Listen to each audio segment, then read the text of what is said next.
Hello everyone, कैसे हैं आप सभी दोस्तों। जो स्टूडेंट कंप्यूटर का बेसिक नॉलेज लेना चाहते हैं या फिर झारखंड टेट का तैयारी करना चाहते हैं वो आज का ये क्लास ज़रूर देखें, क्योंकि आज की इस क्लास में ये जो आप कीबोर्ड देख सकते हैं इनके बारे में मैं आपको सारी चीज़ें बता दूंगा।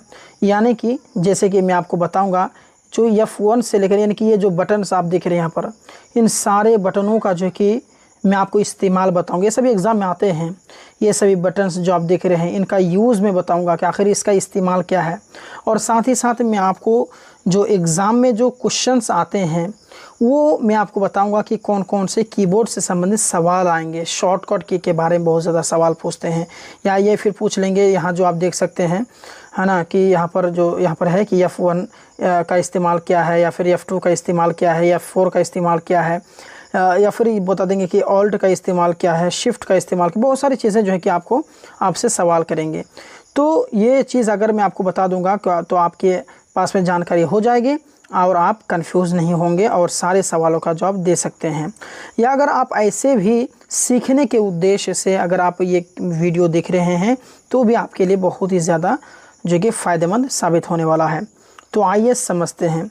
सबसे पहले हम लोग ये जान लेते हैं कि जो कीबोर्ड आप देख रहे हैं तो कीबोर्ड का परिभाषा क्या है।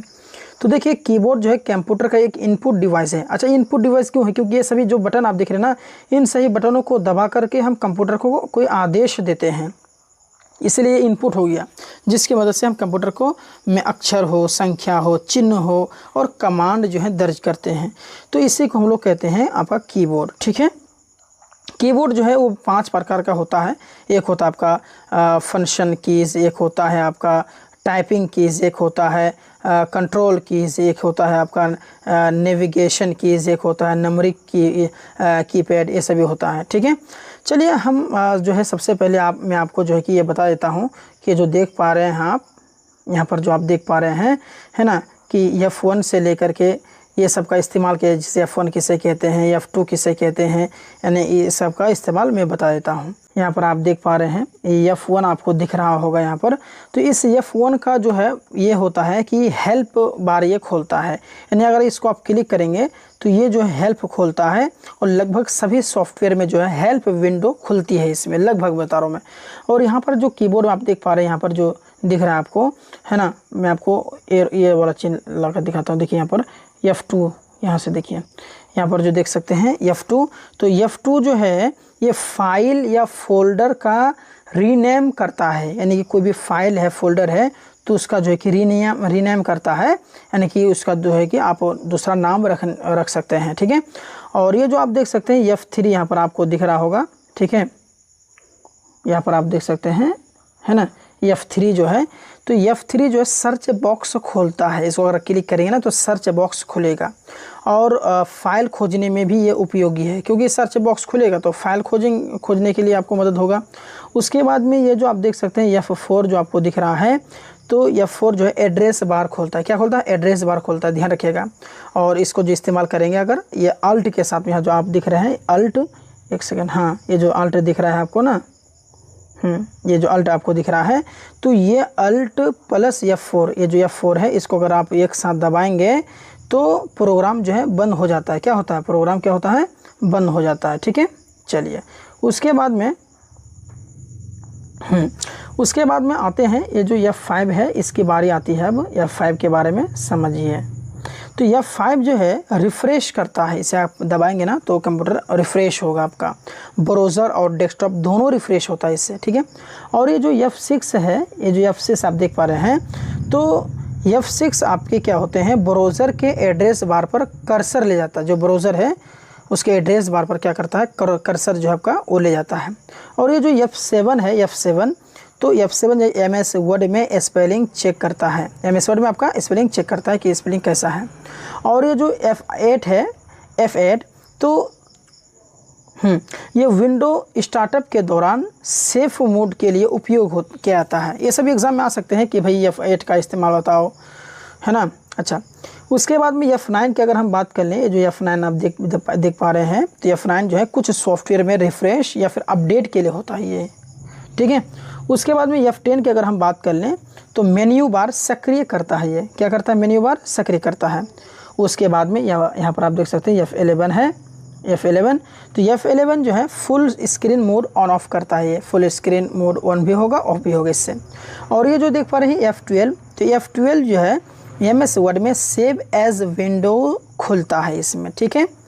अब आइए अगला हम लोग जानते हैं दूसरा चीज़, यानी कि इसके अलावा जो बाकी जो बच गए उसके बारे में। क्या, यानी कि ये जो आप कोना में देख सकते हैं, ये जो आपको दिख रहा है ESC, जिसे एस्केप कहते हैं, तो इसका काम क्या जानते हैं, किसी कार्य को कैंसिल या बंद करने के लिए इसका काम होता है, ठीक है।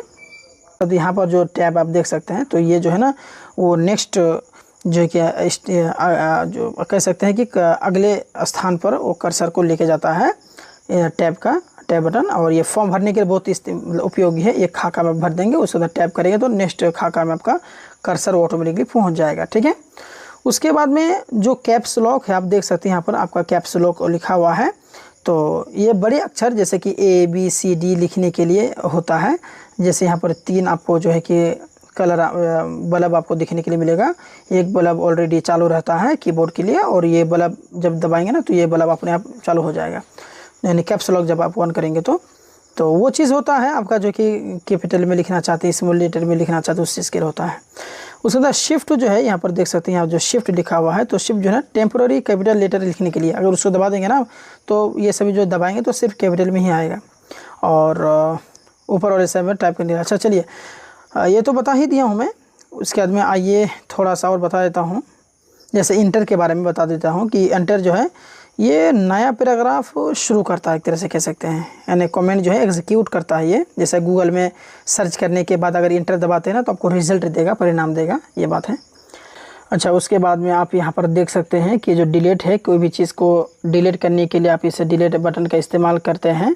और उसके बाद में जो है ये डिलीट की का इस्तेमाल किया जाता है। और बैक स्पेस यहाँ पर आप देख सकते हैं, तो बैक स्पेस दबाने पर जो है जो है कर्सर के कई और जो है अक्षर मिटता है, ठीक है। पीछे की ओर कर्सर जो है कि दबाएंगे तो वो अक्षर मिटेगा वो, ठीक है। अच्छा, उसके बाद में ये सभी एरो की आप जानते हैं इसके बारे में, अभी तो मैं बता ही दिया हूँ शुरू में कि कर्सर के दाएं और अक्षर मिटाता है ये, या फिर मतलब कि स्टेप आगे बढ़ता है, ऐसा कैसे इधर दबाएंगे तो आपका कर्सर इधर भागेगा, ठीक है। ये चीज़ हो गया, बाकी सब तो आप जानते ही हैं। और उसके बाद में यहाँ पर अगर मैं आपको बता देता हूँ कि ये जो होम देख रहे हैं होम, तो ये लाइन की शुरुआत में ये ले जाता है और एंड जो है ये लाइन के आखिर में लेके जाता है।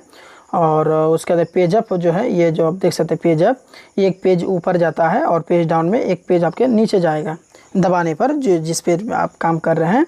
और इंसर्ट का तो आपको बता ही दिया हूँ मैं। उसके बाद में ऊपर में आप देख सकते हैं, और ये जो इंसर्ट है ना, तो इंसर्ट के 2 मोड होते हैं, एक होता है इंसर्ट मोड और एक होता है ओवरराइट मोड। तो आजकल इसका उपयोग जो बहुत ही कम होता है, ठीक है। और यहाँ पर आप जो देख सकते हैं, यहाँ पर जो लिखा हुआ है PRT, ठीक है, PRT SCR SYSRQ, तो ये जो है पूरे स्क्रीन का स्क्रीनशॉट लेता है, ठीक है। शॉर्टकट आप दबाएंगे तो जैसे PRT SC स्क्रीनशॉट कॉपी के लिए, ठीक है, ये सब हो गया। और स्क्रॉल जो लॉक आप देख पा रहे हैं, तो ये क्या होता है कि पुराने समय में जो है पेज जो है स्क्रॉल करने के लिए उपयोगी होता था, ये अभी उतना इस्तेमाल जो है कि नहीं होता इसका। और यहाँ पर जो फ्यूज ब्रेक आप देख पा रहे हैं, तो कुछ प्रोग्राम्स को फ्यूज़ करने के लिए जो है ना विंडोज़ में विन प्लस फ्यूज़ से सिस्टम जो है इंफॉर्मेशन खुलती है चीज़। और नंबरिक ये सब तो आप जानबे करते हैं, नंबर लॉक जो है जिसे आप कह सकते हैं कि दाएं और मौजूद नंबर कीज़ वगैरह दिखता है यहाँ पर ऑन, जैसे ऑन करने के लिए जो कि नंबर टाइप होंगे, अगर ऑफ़ करेंगे तो जो नेविगेशन कीज़ हैं वो उसकी तरह काम करेगी ये, ठीक है।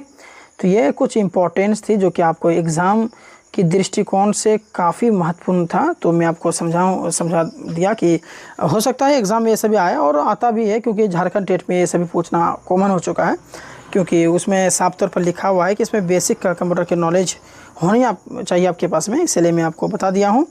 आई होप आपको पसंद आया होगा। इस वीडियो को अपने दोस्तों में ज़रूर साझा करेंगे, सब तक ये जानकारी पहुँचाएँगे। मिलते हैं नेक्स्ट क्लास के साथ में, तब तक के लिए धन्यवाद।